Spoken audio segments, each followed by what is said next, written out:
Hello all. In this class we are going to study about the second part of probability sampling technique.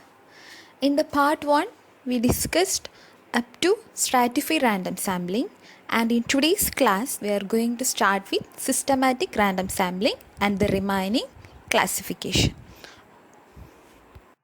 The third one is systematic random sampling method. So this method involves selecting every kth case from a list of group. So suppose you are having a patient list. So you are selecting the 10th person from that patient list. And imagine you are having a phone directory and which is having a list of people number. So you are selecting every 100% from that phone directory. So for that we can use some equation. So if we had a sample frame in our hand, we can use one equation, k is equal to capital N divided by small n. So where k means the number of subjects in the target population, that is indicated by capital N divided by the size of sample, that is small n. I'm giving you an example here. A researcher wants to choose about 100 subjects from the total target population of 500 people. So that here the target population is 500 people and the researcher wants to select 100 persons from them. Therefore, we will apply our equation here.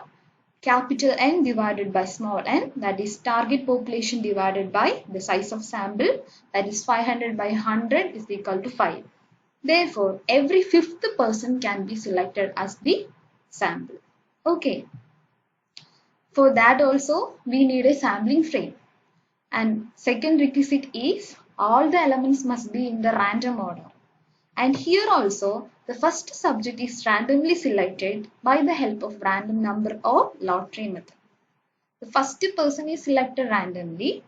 After the first person selection, then the kth person is selected. Every fifth person is selected. Okay, understand? Now we'll see what are the merits and demerits. It's a convenient and simple method, less time consuming and cheaper method. It's statistically more efficient and better representative of the samples. The demerits are, if the first subject is not randomly selected, it will become a non-random sampling technique. Sometimes there are resulting of bias, and if the sampling frame has non-randomly distributed subjects, this sampling technique may not appropriate to select a representative sample. The next one is cluster or multi-stage sampling. So this method is done when the simple random sampling is almost impossible because of a large population size.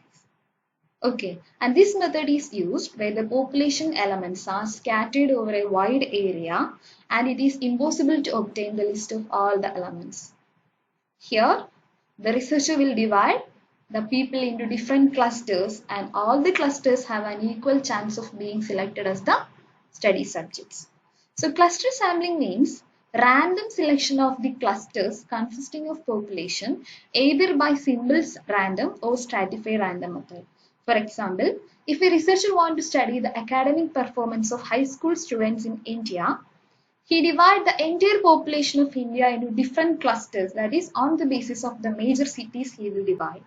And after that, the researcher will select a number of cities depending upon his research through simple or systematic random sampling method. Clear? So this is the example. So you can see different clusters here. Cluster 1, 2, 3, 4, 5, and 6. So he will divide the entire population into different clusters, and after that using simple random method or stratified random method, different clusters are selected and the people belongs to those clusters are taken as the study samples. Okay. We'll see the merits and demerits. The merits. This is a cheap, quick and easy for a large population. Then you can use the existing divisions such as district, villages, towns, etc. as the clusters. The same clusters can again used for studies. And the demerits are, the sample will be least representative of the population, high chance of sampling error, and not recommended for a small homogeneous group of population. And the last one is sequential sampling. And the main peculiarity is here no fixed sample size. So initially, the researcher will select a small sample size and he will try to make the inferences from the small sample size. So if he is not able to draw the results, he will add more and more subjects until the clear inference can be made. So the merits and demerits are: it facilitates to conduct the study on a best possible and smallest representative sample. It helps in ultimately finding the inference of the study. And demerits are which require repeated entries into the field to collect the sample.